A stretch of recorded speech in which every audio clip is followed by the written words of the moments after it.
Hello and welcome to a brand new episode of the Traxion podcast.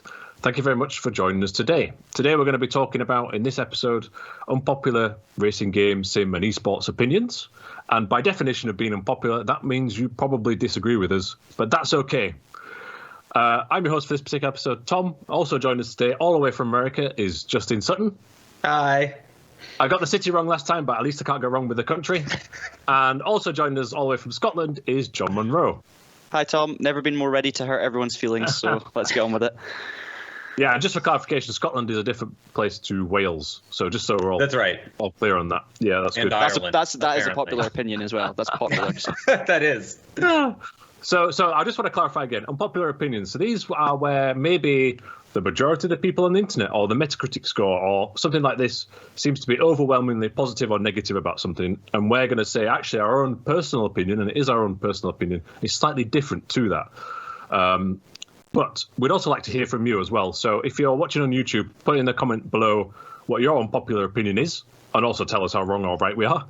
And then if you're listening to the audio podcast, then go to the TraxionGG website, tap or click on the podcast section. There's a post for this particular episode, and you can actually leave a comment there with your unpopular opinion. And who knows, if there's a few of them, we'll actually maybe circle back to this in a future episode and actually discuss what you've sent in. But let's see. So to start off, I've got a really quick unpopular opinion, which is I'm not going to shave for future podcast episodes. I know the popular opinion should be that I do shave, but the unpopular opinion is I don't really care. So back to racing games. Justin Sutton, have you got an unpopular opinion for us to kick off? Oh, wow. You're coming to me to kick I've just gone there. Boom. Okay. Well, let's do it. Gran Turismo, until it comes to PC, will be looked down on, and rightfully.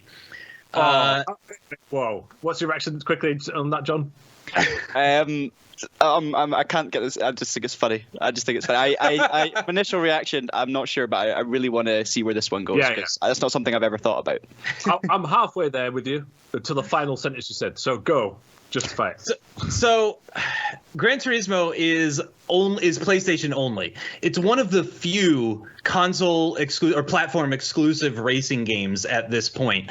And the platform that it's exclusive to happens to be a console. And in fact, it's one of the few kind of simulation console exclusive racing games, and in fact might be the only one, because of course Forza games are now available on PC. All the other games like Dirt, Project Cars, etc., Need for Speed, these games are all on absolutely every single platform. It's incredible the number of platforms that you can play games on these days, actually. If you read an article on the Traxion website talking about a video game, usually at the bottom you'll find, it's available on PS4, PS5, Xbox One, Xbox Series X, PC, Google Stadia, so on and so forth. It's Don't just forget the Amazon streaming or whatever it's called. Exactly. It's just an absolute insane amount of stuff, which is great. It gives people so many different ways to play. And I love Gran Turismo, so it actually hurts me to say this. It really, really does. But Gran Turismo has got to get off PlayStation. Or as an exclusive anyway, and onto PC. It doesn't need to come to Xbox. It's fine. I understand that. That's a bridge too far. But it's got to come to PC. PC is not. They got to stop thinking of PC as a competitor and start thinking of it as just another place to sell their games. Microsoft, Xbox, that is Sony's competitor for the PlayStation. The PC is not, and it brings a totally different group as well. I think the audience is too narrow on Gran Turismo. It's not a small audience; it's just too narrow. It's a lot of very similar people playing on controller. Not as many people. There are people that play on wheel, no doubt about it, but not as many people that play on wheel. It's a lot of controller people, and I really think that it's a series that would benefit massively from releasing on the PC platform. Spill the tea, Tom. Go on. No. I actually agree with your first point in that it will be looked down upon. I think that's an important thing. Until if it ever goes, there's a large contingent of PC only players who will forever go, that's just a console simcady thing. So I fully agree with that sentiment. I also agree with that. Yeah, it would reach maybe a bigger or different audience. But then Would you say the same for Mario Kart? Does that have to be on PC as well? I would, yeah, but that's never going to happen. Nintendo is like insane. Like they are actually mental. I don't think they will ever bring their games to PC, and I don't think any amount of convincing would get them to do it. Even if you told them you would make $1 trillion, they'd be like, we're not bothered. We're just not interested in money, honestly.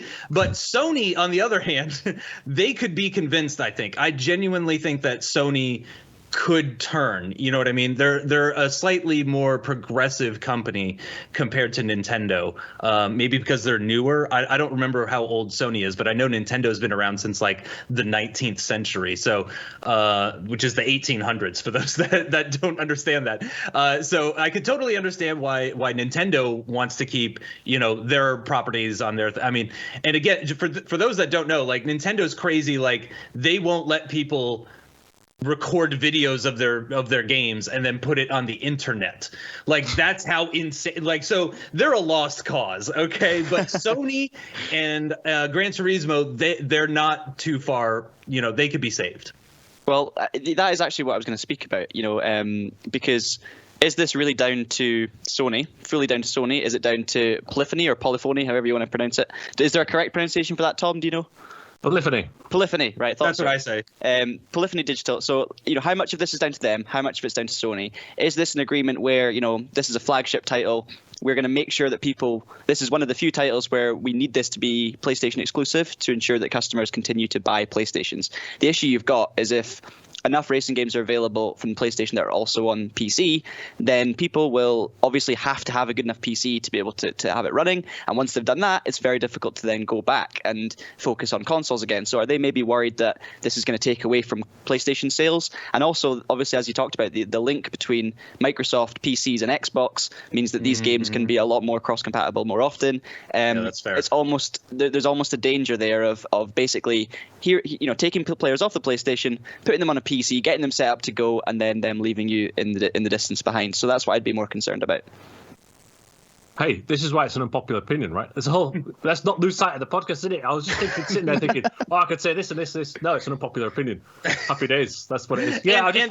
Just to clarify, I don't think it deserves to be looked down on because of the quality of the game or anything like that. Yeah, exactly. I believe it just deserves to be looked down on because of the decision not to release it on other platforms. That's the only thing. I think Gran Turismo is great. The company is great. Now, at first I thought that's a bit mental, but have you seen that there are a few older PS4 exclusive games developed by Sony reaching PC? So Days Gone is either just out or coming out soon. Horizon Zero Dawn did make it. And also, if you think about Death Stranding, these are not racing games. I do apologise.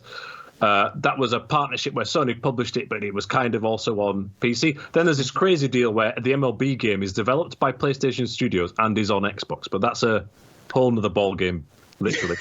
Good joke. No pun intended. I just think that Gran Turismo is the tentpole, to use an awful marketing term, series. Yeah. And I almost feel like GT7, for example, is being developed specifically to show the power of the PS5 as a marketing tool. Yeah. And so it's there to sell more devices, as a huge part of it, which is a challenge. But I understand where you're coming from, and that's why it's an unpopular opinion. Is this down to what we want, or is this down to what we think they should do? Do you know what I mean? Because there's obviously the distinction between, I'm a PC gamer mainly nowadays. I used to be a PlayStation gamer. I play racing games on the PC way more than I play on any console. Yet when I was growing up, Gran Turismo was literally my favorite series of all. And my game time on recent GT titles has been so much lower. I never even bought GT6. Would I have bought it on the PC? Absolutely 100%. So there's that balance as well. Yeah, and also GT in general it's not a full hardcore sim, as you already mentioned, Justin, and you were talking about people playing on controllers.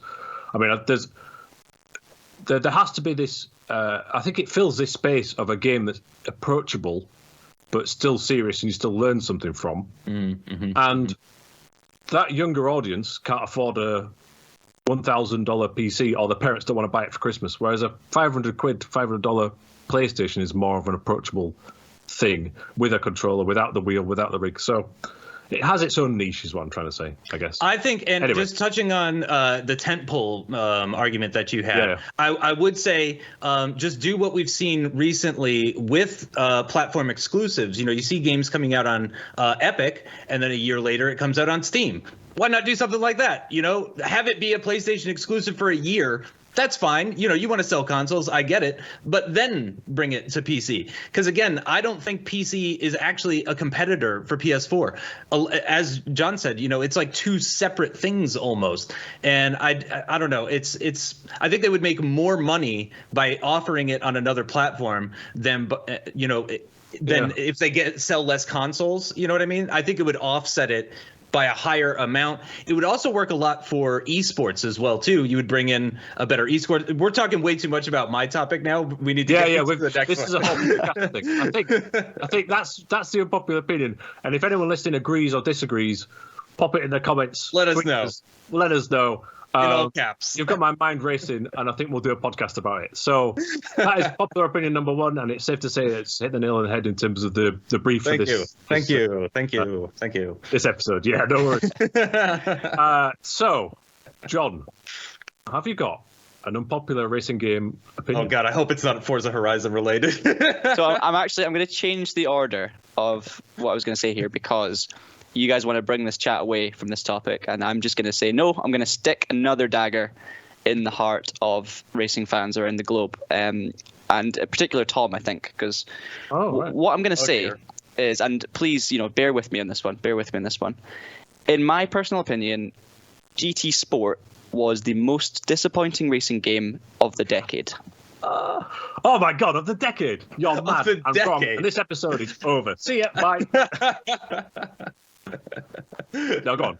It's an unpopular opinion. All right, okay. So I can justify it. I just wanted to, basically being assaulted on all fronts here, but I just wanted to let it settle, let it breathe. So yeah, hear me out on this one.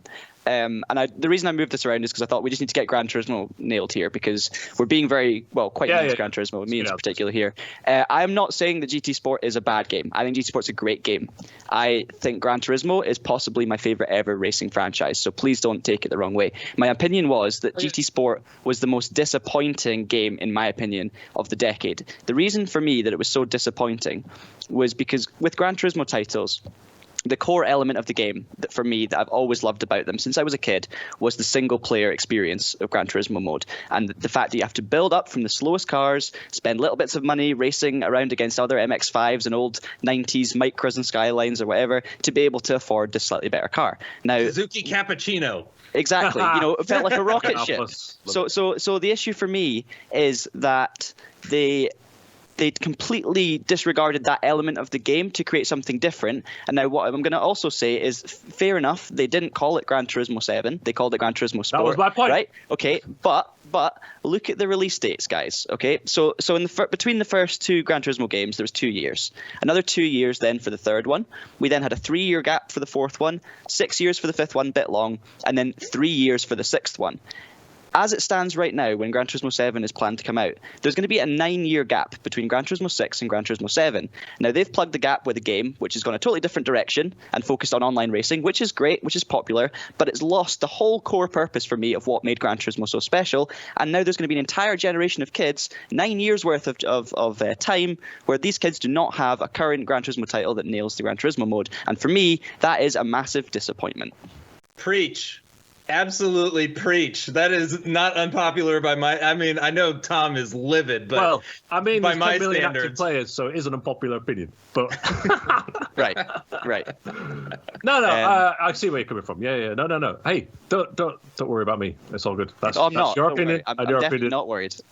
Yeah. But yeah, I agree completely. Just to expand on it, I think you're exactly right. I think it's really, really unfortunate that we've lost kind of that art of single player, almost like role playing game racing games, where the story is the progression. You don't have cutscenes and really cringy voiceover Forza Horizon, but you have your own story. You know what I mean? Where it's like a choose your own adventure where you go from one series to another, and you know, car purchases mean something.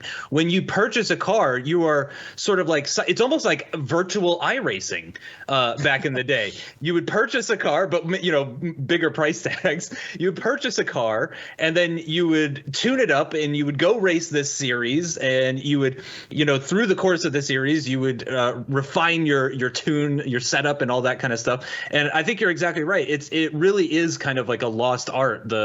Everything's so multiplayer focused these days. So just one thing quickly to add on that as well. You know, you spend 2 hours to save up 13,000 credits to buy your first quick used car that's quick enough to do anything other than the first 2 championships, right? If you get that purchase wrong, you can't test these cars. If you buy the wrong spec of Skyline, if you buy an MX-5 that's not had an oil change and you don't quite have the money to get it, or you just bought a car that was slightly underpowered, you lose its value. You then need to sell the car, but it's lost another couple of thousand credits, and you're back to square one. You've got to go back to the lower series and do something that it can compete in. So it's like every time you buy a car, it matters. You don't just buy a car because it's cool and you love it, and straight away you actually have to think, is this car going to get me to the next championship, which will get me more money to allow me to buy the next car up from that. And it was as much of a business game. It was like run your own business simulator. It was brilliant, but for car nerds and kids. Yeah, I mean, my turn, I guess. No, I'm kidding. You're saying that it's disappointing because it wasn't like the previous Gran Turismos. Yes, that's correct. It was a very different game, and as you said there, it's a spin-off thing. I'm not going to defend the game here because I think we should do a different podcast, or maybe we should write an article about it. So that's why it's an unpopular opinion. I think what I would say is, the gap between releases is a bit of a misnomer in my opinion, because if you look at a lot of the modern gaming industry, it's more about games as a service. So Assetto Corsa Competizione has evolved over 3 years, and now it's like the most popular thing being played on Steam at the minute and on console as well. Everyone's loving it. And Gran Turismo Sport has had 3 good years of solid monthly updates. So it was like it was almost an experiment, and it was an offshoot.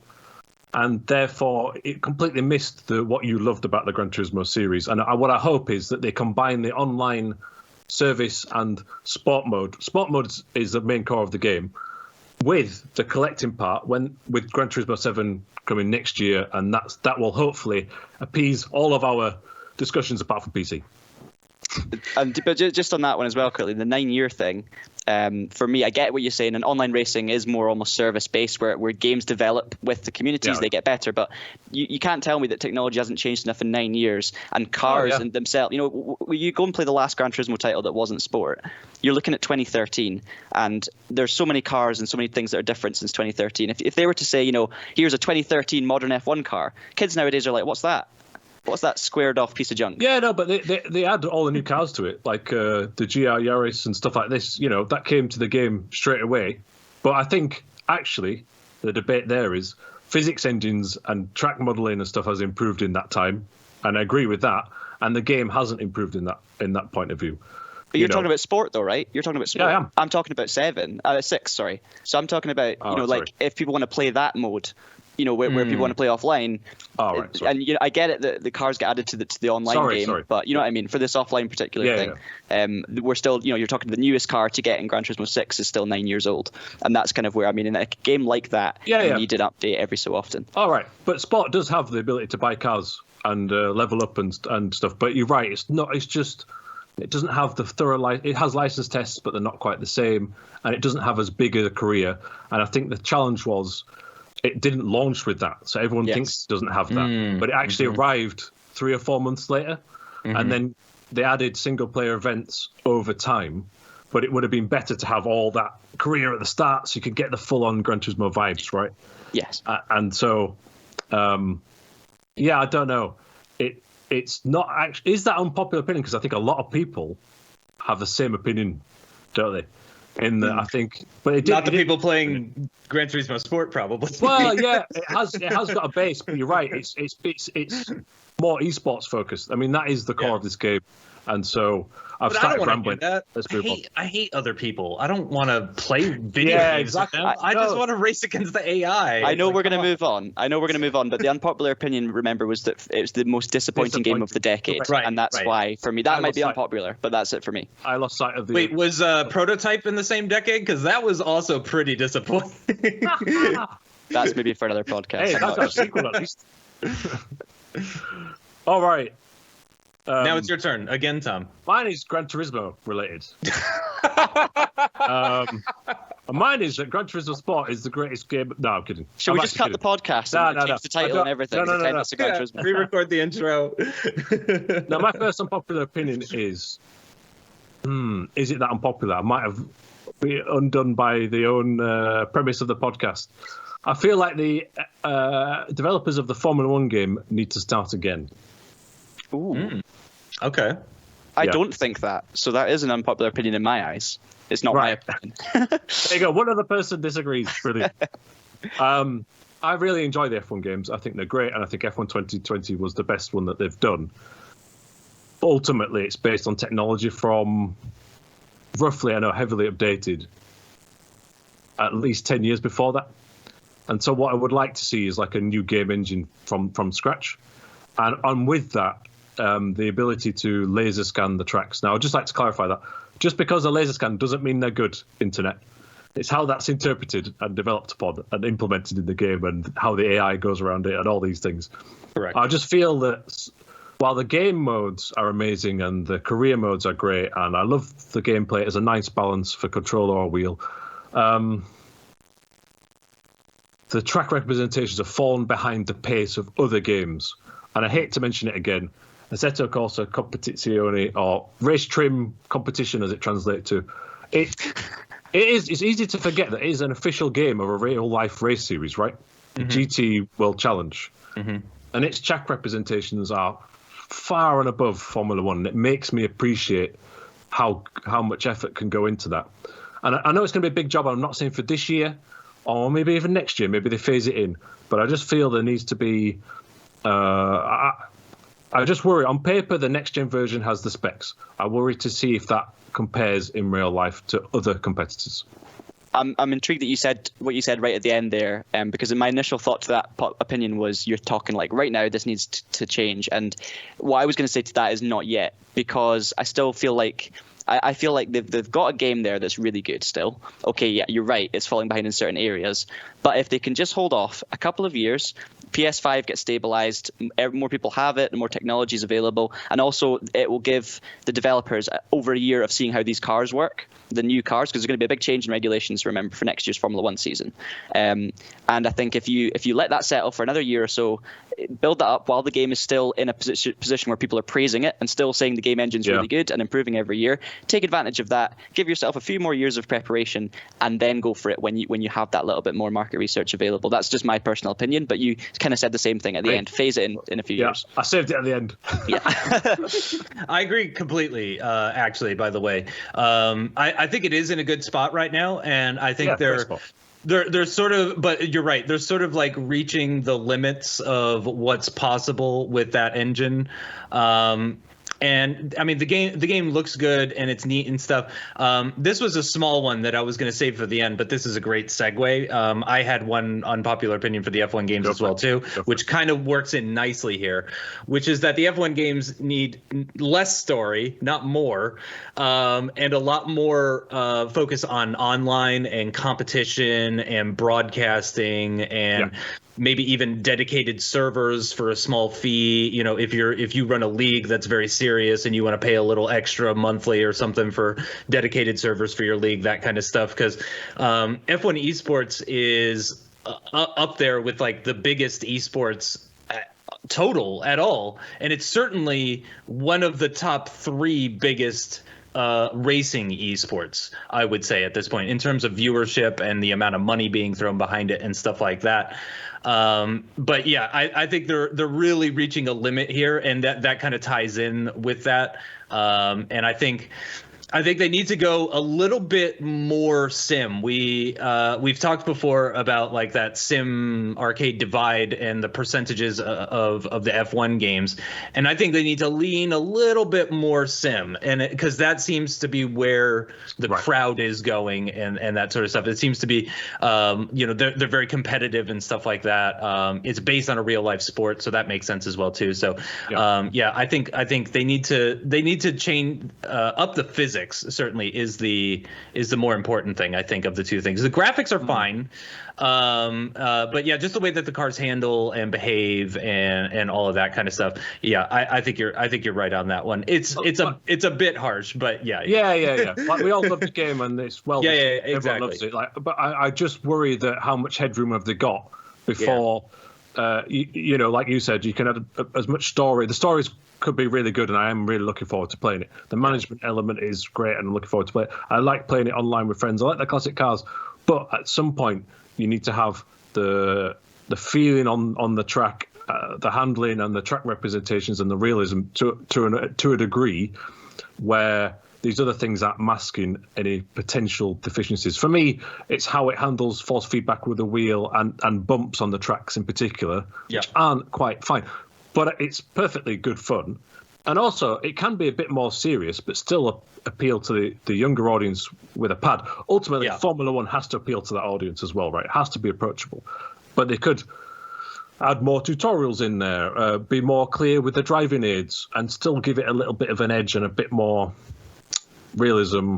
And I just think that it needs to have a new game engine or a fresh start to do that, which will be difficult. It's a bit cartoony, compared to some other Sims. Yeah, exactly. But anyway, I know a lot of people love it, and the unpopular opinion is perhaps just hopefully they have the resource and money now behind them from EA to sort of start doing some more different stuff in the background that's about the gameplay. Because maybe the online esports thing is a limitation of what they've got at the minute and the platform. I mean, I don't know that, but true. It could be. It looks like it. There's a link between the way the physics are slightly floaty, in my opinion, and what you say about cartoonish with the way it looks on an esports race. I think there's a link there between the driving itself and the way it looks. It's not just one thing kind of making it look worse than it is, if that makes sense. So yeah. So whether that's like a new engine from scratch or a Frostbite engine or whatever, whole another podcast. But the popular opinion is right. Let's start fresh with the game engine. So that was one so far. Justin, you said Gran Turismo will be looked down upon unless it's on PC. And John said, and I keep misunderstanding it, but it is that it was disappointing. Most disappointing racing game because of the expectations of previous games that you played in the series. Correct. Right. So let's go on to our second one each. So we'll go in the same order. So over to you, Justin, for another one about Gran Turismo. Forza Motorsport is dead. Just bury it in the ground. It is dead. No one cares about Forza Motorsport. Put all your resources on Forza Horizon because it is the best racing game ever made in the history of time. You got Forza Horizon in there. Everyone drink at home. If you were playing the Justin Mentions Forza Horizon drinking game, you have to actually chug for like 3 seconds straight. This is a big one. I like it how you've managed to get that into unpopular opinions by using the segue of the motorsport title. I'm interested to see if you actually even have ever played the motorsport title in order to. I have. I played the most recent one. I bought it. My friends all bought it. We bought it. So it came out between Horizon 3 and Horizon 4, if I remember correctly. Right. Yeah. So we were hot off. This was like, a year after Forza Horizon 3 came out. Hot off the heels of I was streaming it on a Twitch channel that wasn't my own at the time with a group of friends, and we were all having a blast. And we had 10-person lobbies, which is nearly the max on Forza Horizon 3. I think it was like 12 was the most that you could get in there, and we were just loving life. Just Forza Horizon 3 was the best thing that had ever happened to all of us. Motorsport 7 comes out. We all saw it at like E3 and stuff like that, and we're like, right, it's like the same thing but on a track, so we're bound to love it, right? So we all bought it. I think I pre-ordered like the Ultimate Edition and stuff like that. Oof. Took it really, really seriously, really, really hyped for it. And I think we spent one night playing it, and like the interface was terrible, the driving was terrible. absolutely everything. It was super confusing just to even get in a lobby together. It was horribly unintuitive, and in the end, not that fun because it's not realistic, despite being, the simulation version of their franchise or whatever. So it didn't satisfy people like me who were familiar with simulators and stuff like that. But at the same time, it was completely unforgiving at other times with all the assists off for these guys playing on controller and stuff. So they felt like they were really just not having a good time as well. The customization just wasn't there either. I mean, it felt worse than Horizon 3 in every single respect. You know what? That is the most disappointing game for me of the last 10 years. I'm changing my answer because, yeah, I was super, super bummed about it. And I remember there was like a PC demo that came out before even Horizon 3 came out.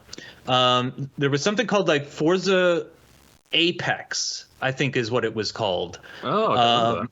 And it was PC only, and it was essentially like a demo of Motorsport 6, I think it was. Okay. Or it was like a preview of Motorsport 7, something like that. But you could drive like a Ford GT40 from the mid 2000s or whatever. You could drive a Ford GT40 around their fantasy track that they had that was in Brazil, and it was really colorful and stuff like that. Oh, that was 6, yeah. That was like a launch circuit. Yeah. Yep. And it looked neat. But when it first came out, didn't have any sort of wheel support whatsoever. So that was a little disappointing for me. And I was a little cautious about the whole thing. But then Horizon 3 came out after it, looked great, and I was like, oh, surely that means Motorsport 7 is going to be amazing. Nope, it was terrible. I was so mad. And I mean, it's little things too, like if you're gonna have a sim game where you're like on a closed circuit and stuff like that, you expect like static cameras to be positioned and stuff like that, but they don't. They do the replays and stuff do these weird like flying cameras where they're like alongside your car the whole time, and you can't see everything that's going. It's like small things like that where it was like, who thought of this? Who said, yeah, that's the right way to make this game? Like, oh, it was unbelievably frustrating. I'm curious to see how you guys feel, but Motorsport 7 actually really makes me upset. I could tell. Well, this I can kind of quantify with you why it is an unpopular opinion, not why it's a wrong opinion or right. Why it's an unpopular opinion because on Metacritic it is an 86 out of 100. Yeah, and I'm not just saying like Horizon is better than Motorsport. I'm saying stop developing this game forever. It's terrible. Oh, terrible is a strong word, Justin. It's awful. We don't use words like that on Traxion, Justin. Come on. What do I think about that? I think, and I hope that because they've teased this new Forza Motorsport, right? To me, without deliberately calling it Forza Motorsport 8 at this point, suggests, and the fact it's been quite a few years since 7, which you didn't enjoy, suggests to me that this is a reboot. Yeah. Overall. So I think maybe that's if it desperately needed a reboot, I would agree with you on that. But maybe let's give it a chance of like a complete from scratch. However, if the next one is of the similar vein where it doesn't have the right wheel support, it's supposed to be the serious one but isn't really, then maybe they could be in strife, and ultimately the sales figures don't lie. You can't judge sales figures these days. It's more about using it, especially because of subscriptions and all this stuff. But the last sales figure for 7 was about 1 million and 1.5 million sold, which isn't that much really. But anyway, that's again, I still think there is a community for it, and that still play it online. So therefore, it is an unpopular opinion and a rather strong one. It is. I came in hot. Woo. I like your jumper. I had to lie down. I like the top. Yeah, my thoughts. So, I guess the most honest I can be about it, and the best way I can describe it, is Forza Horizon. Oh, I better not say that by mistake. Forza Motorsport 7 was probably the the game where this the biggest game that I've been the most furthest away from being interested in ever buying, because when it first got launched, I watched YouTubers who played it and stuff like that. I'm obviously a fan of my sim racing, but I'm also a fan of casual racing games. I'm always sticking up for games that are a little bit more friendly to the arcade racer or the casual racer, and everything I watched about that game just looked terrible to me personally. I was like, the driving did not look satisfying, the progression did not look satisfying, and I hark back to when I was younger, and I maybe this is only nostalgia, but when the first Forza Motorsport title, you know, the one with the orange on the front, the Aston Martin I think it was, and there was just, that game had something so magical about it. The way, again, it's that progression thing. It's the way you started on the lower cars, and there was something magic about it that's been completely lost in time, I feel like, with Forza Motorsport. And I don't think that's just me saying that. I mean, obviously, I'm not very well qualified to say anything about it because I've not played it as such. I've played it in little bits at different things, but I've never owned it. But from my perspective on the outside, there was a game that I used to look hugely up on as something magical that's now become something that I've no interest whatsoever in going near. Even if you put it on my computer for free, I don't think I'd try it. I think they have done that to a lot of people. No, listen, I think, just to be clear, I kind of agree. And I think we all kind of agree. And there's many things I could say right now about why I wasn't a huge fan of Forza Motorsport 7. But I do know that there are a lot of listeners and players out there who do enjoy it. So let us know what's best about it. Maybe get it. Or if it's better, because again, I gave up on it after literally like a week. I was like, this is not fun at all, and I uninstalled it and I haven't looked back. But maybe they fixed a lot of those inconveniences and lack of intuitive kind of stuff and everything. Again, we had problems even just getting into a lot. I mean, it took like half an hour just for us to get into a race, and it was like, this is not good. I think what this podcast has been really good for is coming up with ideas for articles and other podcasts. Because I think we could go a full episode on that, and maybe we should do. So keep listening and subscribing. We'll dip into the Forza Motorsport, like what we think they could do to improve it, what was not so great about 7 in our opinion, why the review scores were so high, and yet there's a detachment there. Yeah. But that's an interesting point. Anything more to add on that one, Justin, before we move on to that? Let me see. Nope. Are you happy to also, I will say, I think you can do a lot of the motorsport stuff in Horizon. So again, if you repurpose that team and put them to work in Horizon and said, here, make a closed circuit within Horizon and, do that instead. I'm not saying kill it off. I'm just saying bring it in, bring them together, and focus more on the Horizon side than on the motorsport side, because that's what's been selling better. You said 1 million for motorsport. I think Horizon 4 or whatever. 1 million users. Right, exactly. That's 12 times as much. And the aforementioned GT Sport on one platform has nearly 10. So it's like I do think interest has waned off. Yeah, generally as well. But anyway, another podcast. It's another podcast, Tom. Stop talking. All right, I'll go to the next one. John, your second unpopular opinion, please. I'll keep this quite brief because it kind of links in with a few things we've been talking about. It brings bits of all these different unpopular opinions together. And I was going to start with it, but we'll see what you guys think anyway.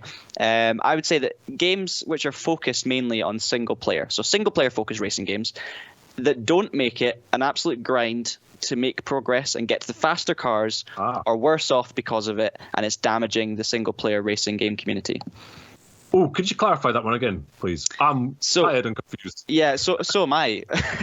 No, basically what I'm saying is the fact that so many modern racing games, single player focused racing games, make it so easy to get to the fastest cars really quickly, it's ruining that particular type of racing game. Yeah. That genre. It's so a wide. You're gonna have to back that up with an example. Do I? Oh. No. No. So it kind of ties in what I'm saying there. We don't really like Forza Motorsport 7 too much, right? Forza Motorsport 7, I'm pretty sure you win your first 2 championships and you get a wheel spin and you can get like an Audi R18 if you get lucky. Like, we look at other examples of, talking about Gran Turismo and stuff like that, it used to be that thing where you have to really work hard at it to be able to get the cars, and it's so much easier now. Sometimes they gift you it. It's like, welcome to play this game. Here's a McLaren Senna with 900 horsepower, and it's like that's what Horizon does. That makes all the slower, every single slow car in the game becomes entirely redundant. And Horizon's the most recent example for me of this, and I love Forza Horizon. First time playing it for me recently, absolutely love it, have loads of time for it, but the one thing that ruins it, or doesn't ruin it but makes it worse for me, is it's way too easy to get fast cars. And it's like I was almost wanting to delete the gifts. I'm like, don't give me anything, please stop giving me these stupidly fast cars that make suddenly my old Ford Anglia redundant. I don't want my Anglia to be redundant, I want to drive it. You want to be Harry Potter. I also think, just touching on that, and I'm struggling to think of an example now, but again, let us know. But I definitely will be one. Sometimes with games, there's like the pre-order bonus of like a crazy supercar, or you get the premium edition with the crazy DLC. But is that a cheat? And it's slightly different, but related. Some of the milestone games, like MotoGP, I've been playing recently, so it's front of mind. You can actually buy the unlock to get more credits quicker from the start. Yeah. It's similar, but it's a different thing, John. I'm sorry, but I understand there's a similar mentality to that. Actually, the joy is the grind. Yeah. I mean, I actually think that... sorry, Justin, 2 seconds. I was just going to say that the... I think it's to do with the fact that probably science, to be fair. Science has proven in recent years that the attention span of kids since smartphones and everything's got faster is so short. And I feel like what people do is they try to, it's basically like trying to entice them in with these flashy things. And don't worry, you don't have to spend hours and hours doing this. You can do this in a short amount of time. And I feel like they're looking too much at that side of things with a short attention span and kind of forgetting that, when you play a game like that, it's the journey you enjoy. It's not the destination. When you finally complete a game, that's not the best part of playing it. You don't suddenly go, oh, I've finally completed it, now it's amazing. You go, oh no, I wish I still had more to do that would make me feel like I was getting somewhere. The journey is way more enjoyable than the destination, so make the journey harder. Yeah, I agree completely.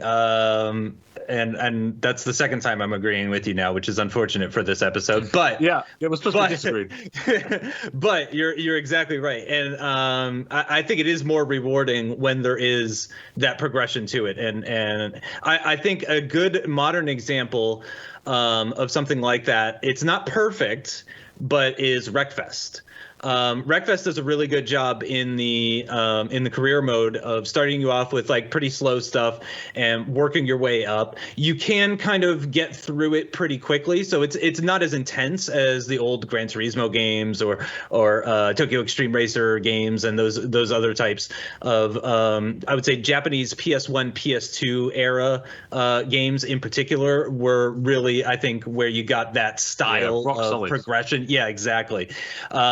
And it was really impressive. But Wreckfest does a good job. For example, I've been playing Wreckfest now for I don't even know how long. It's been out for a million years, I think, hasn't it? So. Right. And I've had it since like 2015 or something. So I've got 200 plus hours in it or something. I still don't own every single car. And I have not had the opportunity yet to own every single car. And part of that is because I keep spending money on upgrading cars. So if you wanted to, yes, you could spend all your money on buying the cars and completing your garage and making sure you have everything. But what I prefer to do is to spend my money on one car and then upgrade it to be the way that I want it to be. And I think it does a much better job of that sense of progression, because I remember the last time I played Wreckfest, which was pretty recently, it was last week, in fact, the last time I played Wreckfest, I was like, oh, right, I still don't have all the cars. Like, it just dawned on me. Like, it had been forever since I had even looked. And I was like, oh, right, I don't have all the cars. And I went and I looked, and I was like, ooh, I want this one, and I want this one, and I want this one. And I couldn't afford even one of them, never mind all of them. So, I think Wreckfest is a great modern example. And it's surprising that it's on PC as well, because, again, it tends to be the console single-player racing games that have the really good progression and stuff. So I think Wreckfest is a really good kind of outlier. It's relative, isn't it? So it's like there's no problem with being able to drive the fastest car after 4 hours if the game is like a 5-hour experience playing through the career mode, right? So like Wreckfest, for example, the career mode's not actually that long, but you start in the slow cars and you don't drive a fast car until you're 75% of the way through, at which point it's like, you've made it, congrats, here's your reward, go and drive this fast car. And I think, you get other games where it might take 3 hours to be able to drive the fastest car, but that's just because the first 3 hours were all tutorials, and the actual game is designed that you play it for days and days. And I don't want to be driving a McLaren Senna 1% into my experience of the game. Yeah. Oh, I think a couple of things in my head then, and I could actually use GT Sport as the example, but I think that's for another time. We've covered that. But I think what you're saying, John, and I agree, it's kind of like, imagine when you did like all your chores or some homework as a child, and then as a reward you might have got some pocket money. Oh, you cleaned the bathroom, here's your pocket money. Or you did your paper round. And, imagine just receiving that money without having to do any of the effort. It's not a good habit. It's kind of like Lance Stroll knows he's got a Formula One drive because Daddy will pay for it, right? So does he have that final 2% that another driver that's desperate to try and get the next contract has? I'm not sure. And it's a similar thing in my opinion anyway. Yeah. No, I see the connection. We enjoy peril. We enjoy feeling like, oh no, I need to be able to do this. Can I do this? Oh, I'm going to say another gaming stereotype, but it's like Demon Souls. When you actually finally defeat the boss, it feels amazing. But getting to that point is basically impossible. All right, so that's another good one. And that wasn't game specific in a way. So nice one, John. All right, so we are 2 down each, apart from me. So I'm next. I'll go with one. Are you ready?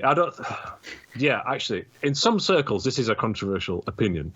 And in other circles, no one gives a crap because they haven't heard about this game. I think Automobilista 2 isn't bad. Okay. And a huge part of the PC sim community, which is big, but also sometimes relatively niche as well. It's a bit of a weird one. They love to hate on it. It's true. Because it was very different to the first one. On the YouTube channel, TraxionGG YouTube channel, John has actually done a little video covering some of the pros and cons of each. And I think we could also do another podcast about this in the future. But for me, the first one came out, and it wasn't... I know a lot of people play it, but it wasn't a huge sales success. I think that's important to bear in mind. Yep. It was using the ISI motor engine, which was also used in the first R-Factor game, another beloved title that didn't sell tens of millions of copies. Let's also bear that in mind. I know it was hugely popular and everyone loves it. I'm not saying it's good or bad. Automobilista 2 came out and it used the Project Cars Madness game engine, which is controversial. But that means that it's not as good to drive as the original in many ways. It doesn't give you that sense of satisfaction from simply driving a car around a lap. But what it does mean is it can look significantly better. It can have this incredible weather system in the game.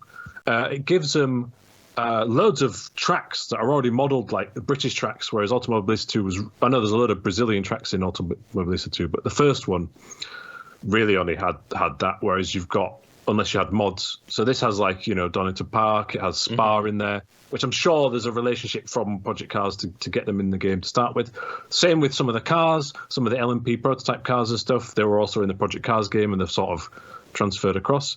And then they've also been able to work on it and improve upon it and make it better than Project Cars too. Now, still doesn't drive as well as the first Automobilista. I get it. I do get it. But it's become not a different game, but it's a more accessible game that's still serious. And then another topic we'll talk about another time is I think it's perfect for a console version, but I digress. Would you say it's what Project Cars 3 should have been? Oh, I wasn't going to say it because but yes, I fully agree. I absolutely think that this is what Project Cars should have been, and they've done a really good job. It's by Riser Studios, who are Brazilian. They have a work rate like no one else. There's like a new update or car every week or every other week, always on a Saturday at midnight for some reason. Yeah, I was going to mention that actually. I know you love how they update. Like, guys, no one can write about your stuff on the weekend, so... I don't want to add too much because I covered loads of this in the video. So make sure you, for my full analysis, go and check out the video. And it was opinion based, but obviously I was being as objective as possible. So what I would say is I completely agree. And I think the reason your opinion is unpopular is not because it's wrong. It's because the people that dislike it shout the loudest. And also expectations as well, isn't it? Yeah, exactly. And what you find is you've got a core of hardcore Automobilista fans. I'm not talking about all Automobilista Automobilista fans, of course, but it's the people that really enjoyed Automobilista formed a small community, and it's tight-knit, and they love the game because it's really good, which is totally right. It's correct.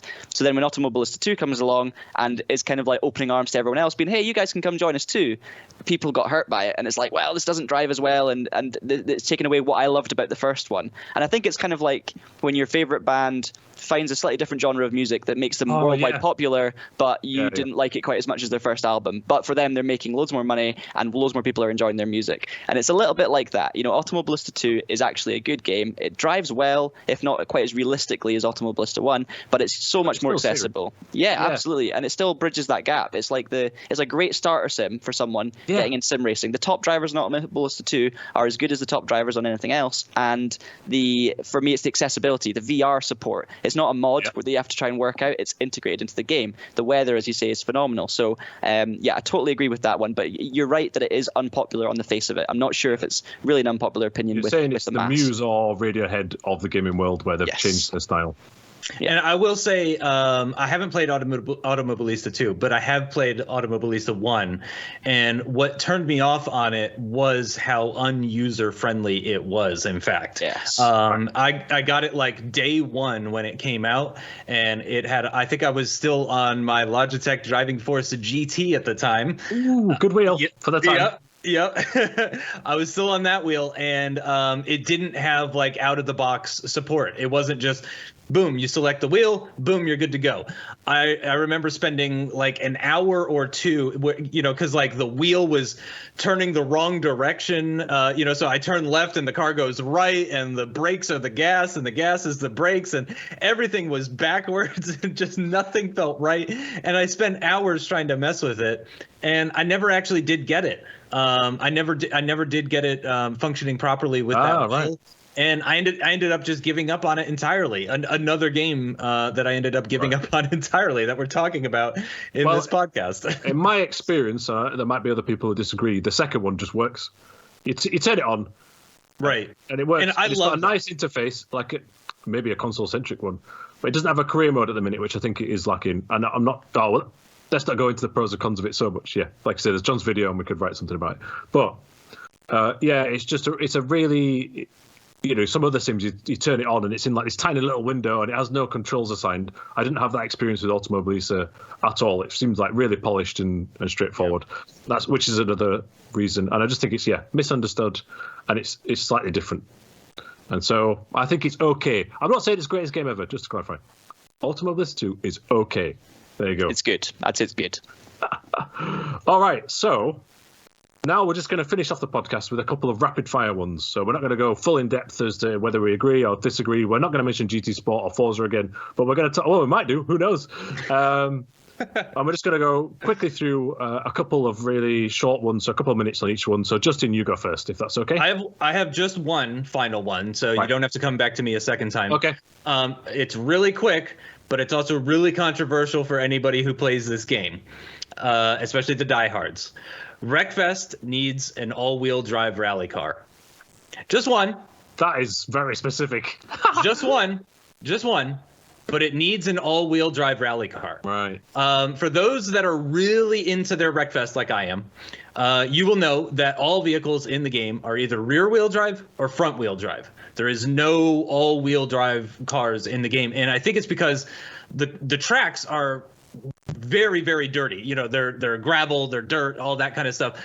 An all-wheel drive car would have a massive advantage over. So I would say maybe make it its own class as well too. So you have the standard classes of CB and A within the game. The A class cars are the fastest, C class cars are the slowest. Maybe you make it a W class or something. I don't know, a Z class, X class. I have no idea. Do whatever you want. Call it whatever you want. But I would love to have a single all-wheel drive, and it doesn't have to be, keep it like a banger car, the folk racing type car, absolutely keep that, have it look broken and jacked up and everything like that. Totally. Maybe have it be like a 90s Subaru kind of look to it. Maybe even like a Subaru Legacy. So it's not even like a really desirable Evo or WRX STI, but just kind of like, a family car that happens to have all-wheel drive. Yeah, exactly. I think that it would open up a lot of stuff. Again, you couldn't really race it against the rear wheel drive and front wheel, because then you're getting into a whole balance of performance, a BOP thing that gets class. Yeah. Can I just add, though, I do believe, literally, as of the day I think we're recording this, that the most recent DLC pack contains cars, and I do believe that we have four-wheel drive in there. Now, the reason I believe that is I've not purchased this pack. There's a Jeep, a pickup, and an off-road and desert when our producer Cameron, who is listening to us right now, who'll be biting his tongue, I was sitting on the start line on this track, ready to go. Away I go from the line, straight into the lead. Wait a minute, what's this guy shooting past me in second gear? Four-wheel drive off the line. So I do believe. I mean, obviously this has just happened, like right now, but you might get what you wish for, Justin. You might get what you wish for. That is very controversial, though, because again, Wreckfest historically, every car either front-wheel drive or rear-wheel drive, and this is a game that's been along for a really, really long time. So yeah, I'm very interested about that. But yes, I knew that came out, and I did get it for free because I do own Season Pass 2, and I've already downloaded the content. I just haven't actually had time to go in and test it out yet. This is so new, though. This is very new. Literally day. We've had buggies, sort of. There's a Bugzilla, and we've had trucks and SUVs and stuff like that, but they've all been rear-wheel drive. We've not actually had an all-wheel drive vehicle yet in Wreckfest. So by the time this goes out, we will have figured out whether or not these vehicles are all-wheel drive, but it's controversial either way, whether they added them or whether I'm just asking for them, because it's a game that's been around for so long and has been two-wheel driven the entire time. Yeah, even the Skyline ripoff is rear-wheel drive, right? Yep. So that was Justin's 2-minute unpopular opinion to finish off. I'm desperately trying to think of another one. So while I'm doing that, John, what's your rapid fire one or two to finish off? This is an unpopular opinion / statement to hurt people's feelings, but the opinion is, the opinion is that sim racers are no better than arcade racing fans and no more important. The reason I think that's unpopular is because based on what I see all the time on social media, in sim racing groups and everything, sim racers, and I don't mean everyone, I mean a collective group of people, far too many of them, look down on anyone who doesn't have the best wheel, look down on anyone who uses chase cam, look down on anyone who uses traction control. Just stop it. Cut it out.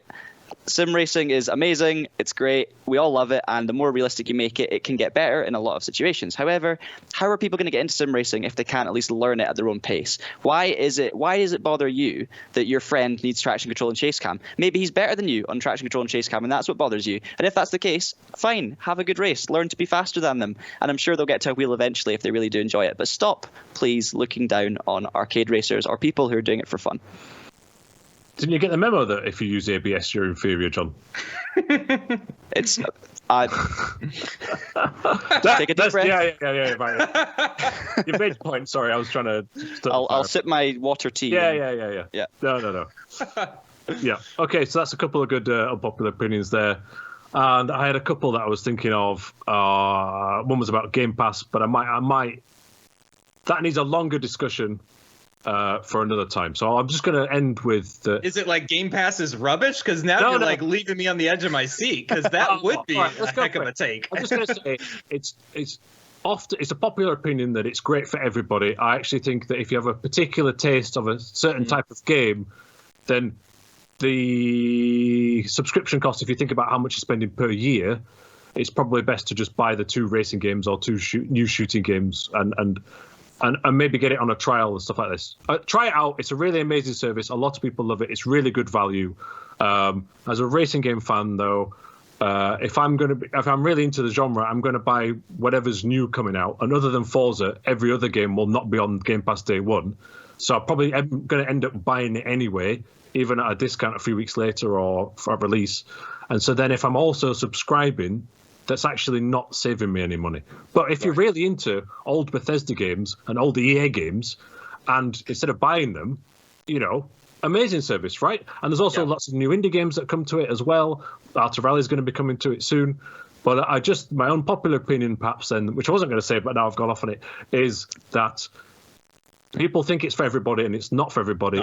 People think it's the answer to everything, and it's supplementary, provided you can afford it, alongside buying some other games that come out and you get caught up in the hype of. There's an article in there somewhere, Tom, and maybe a podcast. There is. Yeah, and I think we've said that for every argument, right? So I think that neatly wraps up this particular podcast of Unpopular Opinions. And like I said right at the start, we'd like to hear your unpopular opinions. And also, just to clarify, we know they are unpopular opinions. There's a high propensity, let me get my words out, that you disagree with us, but that's okay. That's part of gaming, sims, and esports. That's why we're here, and that's why we've got this podcast. So do let us know on the website comments and on YouTube. While you're there, visit the website on a daily basis. It's always updated. It's traxion.gg, or just search Traxion. Subscribe to our podcast. It's free. It just helps us out on Apple, Spotify, Pocket Cast, wherever you listen to your podcasts. Subscribe to the YouTube channel as well. And we'll be back here next week on your favorite podcast app for more episodes very soon.